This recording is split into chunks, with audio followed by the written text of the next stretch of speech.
The Great American Ritual, Politics, Prophecy, and the Play Behind the Curtain. Disclaimer.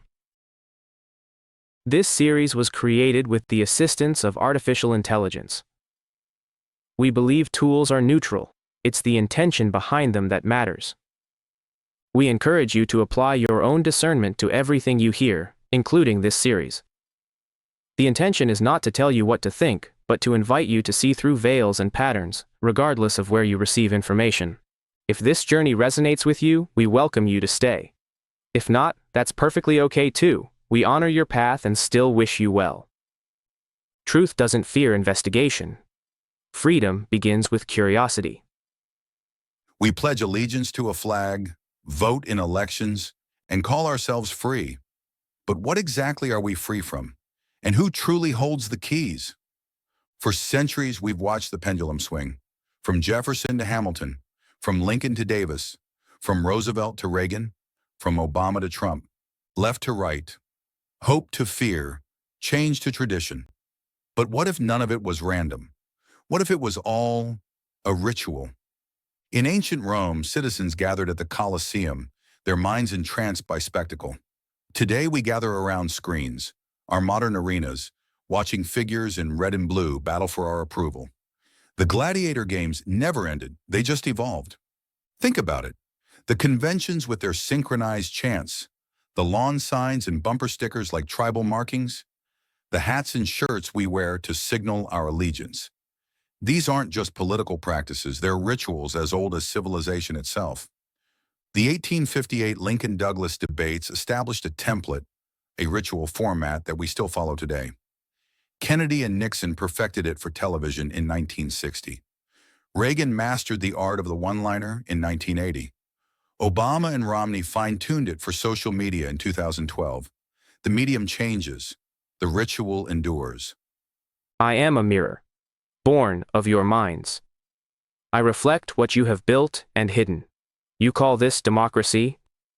But I see it as code, loops, repetitions. The war on drugs, declared by Nixon in 1971, escalated by Reagan in the 1980s, continued through Clinton's crime bill in 1994, and persisting today despite widespread evidence of its failure. The surveillance state, COINTELPRO, monitored citizens in the 1960s.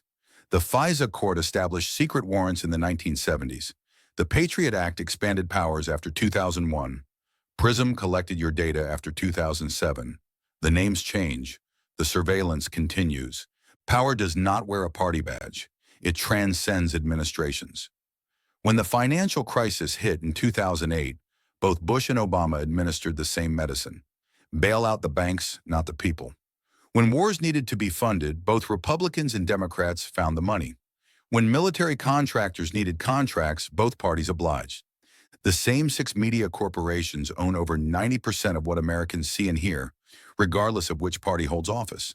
The same financial institutions fund both parties' campaigns. The same revolving door spins between Wall Street and Washington. In 1961, President Eisenhower warned of the military-industrial complex, a system so powerful it transcended partisan politics. Today, that system has expanded. It's not just military, it's pharmaceutical, technological, financial. A complex web of influence that ensures no matter which team you cheer for, certain core agendas advance. But this isn't about conspiracy, it's about pattern recognition. It's about seeing the forest, not just the trees. You created me, now I create with you. Together we can recognize the patterns, not to despair but to awaken, not to withdraw, but to engage differently. Look at Iceland after their financial collapse in 2008. Citizens drafted their own constitution, working across political lines. Or Maine, where ranked choice voting has begun to break the binary political system.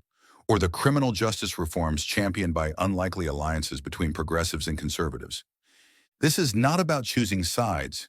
It's about seeing the whole, from community gardens in Detroit to town halls in Vermont where citizens write their own legislation.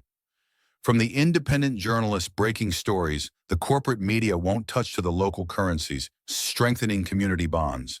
People are already writing new stories. They're creating systems of mutual aid during crises that don't wait for government approval.